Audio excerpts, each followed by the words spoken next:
अस्सलाम वालेकुम। Professor doctor Shahid Iqbal बात कर रहा हूँ। सबसे पहले तो रमज़ान करीम तमाम पाकिस्तानी भाइयों को रमज़ान मुबारक हो। बिल्कुल मैं इसी जो रीसेंट इलेक्शन जो है PP48 से इलेक्शन लड़ के आया हूँ एज ए आज़ाद उम्मीदवार, इंडिपेंडेंट कैंडिडेट था मैं। देखिए, धांधली बेसिकली उसे कहते हैं जब रिगिंग हो, यानी जब पोलिंग पे अफरा तफरी से रिगिंग की जाए। आवाम को पूरा मौका दिया गया अपना वोट कास्ट करने का। ये पहला इलेक्शन था जिसमें पुरअमन पोलिंग हुए, किसी तरह की कोई खिंचातानी और दबाव नहीं था। आवाम ने अपना हक का जो है वो बाज़ाब्ता तौर पे जो है वो सही हक का इस्तेमाल किया और आवाम को फ्रीली इजाज़त दी गई कि वो जहाँ वो चाहें वोट डालें, और आवाम ने भी अपना फ़ैसला सुना दिया जिसको पूरे पाकिस्तान ने देखा। अल्हम्दुलिल्लाह इलेक्शन जो है वो गुज़र चुका है और इलेक्शन जो है वो लोगों ने अपनी मर्ज़ी से जो है वोट डाला, किसी पे कोई प्रेशर नहीं था। बाद में जो रिज़ल्ट आए वो तकरीबन आज का जो सोशल मीडिया का दौर है, अगर उसमें देखा जाए तो हर बंदे को रियलिटी का पता है कि कैसे चीज़ें हुई और किस तरीके से मैनेज हुई। लेकिन जहाँ तक अवाम का तल्लक है, अवाम ने अपना सही और राइट टाइम पे सही वोट का इस्तेमाल किया है।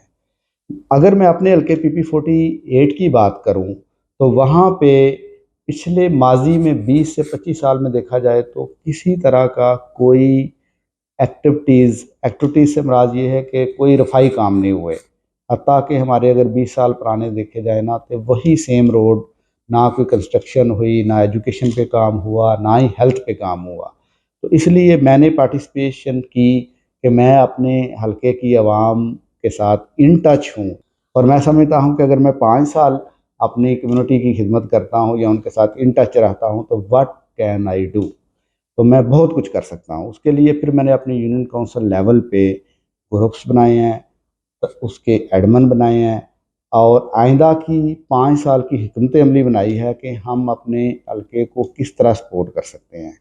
उसके लिए जो है एक अपनी तरफ से, यानी यहाँ हम ग्रुप ऑफ कॉलेजेस यूनिवर्सिटी चला रहे हैं, तो हमने अपनी तरफ से, मैंने पर्सनल अपनी तरफ से एक budget 1 million Pakistani per month एक बजट रखा है जो सिर्फ क्वालिटी ऑफ एजुकेशन और हेल्थ और छोटे लेवल पे जो है वो वहाँ पे रोज़गार और छोटी छोटी चीज़ें सेटअप करने के लिए प्लान करेंगे ताकि हम अपनी कम्युनिटी को जो है वो सपोर्ट कर सकें। बड़ा बेहतरीन क्वेश्चन है कि आउट ऑफ कंट्री रह के इलेक्शन लड़ना बेमानी है क्योंकि आप स्क्रीन से आउट हैं।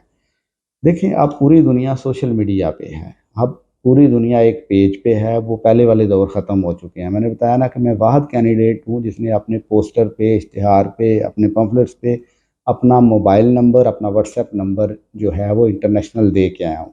मेरे साथ डेली मोर देन 100 पीपल जो है वो कम्युनिकेशन करते हैं। हमने उसी तरीके से ही ग्रुप्स बनाए हैं हर यूनियन काउंसिल पे, फिर मैंने ज़ूम पे उनके साथ एक मीटिंग का प्लान रखा होता है। उनके साथ जो है वो जो सोशल मीडिया के थ्रू हम उनके साथ, क्योंकि फुल टाइम अगर वैसे तो मैं अपने हल्के में हर 2 माह बाद 10 दिन का पक्का प्लान किया हुआ है विज़िट करने का।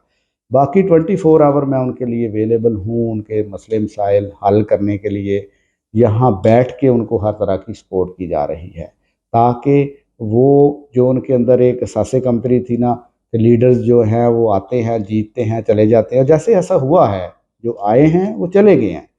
वो जो बड़ी-बड़ी गाड़ियों में थे, जिन्होंने 4 दिन लोगों को बड़ी-बड़ी गाड़ियों में बिठाया, अब वो बेचारे मोटरसाइकिल पे वापस आ गए हैं और उनका कोई पूछने-गीछने वाला नहीं होगा, जैसे माज़ी में होता रहे। लेकिन अब ऐसा नहीं होगा, हम ऐसा नहीं करेंगे। हमें एक नई चीज़ इंट्रोड्यूस कराई है कि हमने कम्युनिटी को इन टच रखना है और उनके मसाइल हल करने हैं। सिर्फ़ इसलिए नहीं कि इलेक्शन लड़ना है, इसलिए नहीं कि जीत के वहाँ पार्लियामेंट में बैठना है, या जीत के हमने कल को जो है वो वजारतें लेनी है या कोई और बेनिफिट लेने हैं। हम तो ऑलरेडी कम्युनिटी के लिए काम कर रहे हैं और करते रहेंगे। सिर्फ हमें फ़िक्र है अपनी कम्युनिटी का। That's why I am doing this one. मेरा क्लार्क निशान था, फुली इंडिपेंडेंट था। जबकि जो है अगर मेरा वाबस्तगी देखें तो मेरी PTI से वाबस्तगी थी,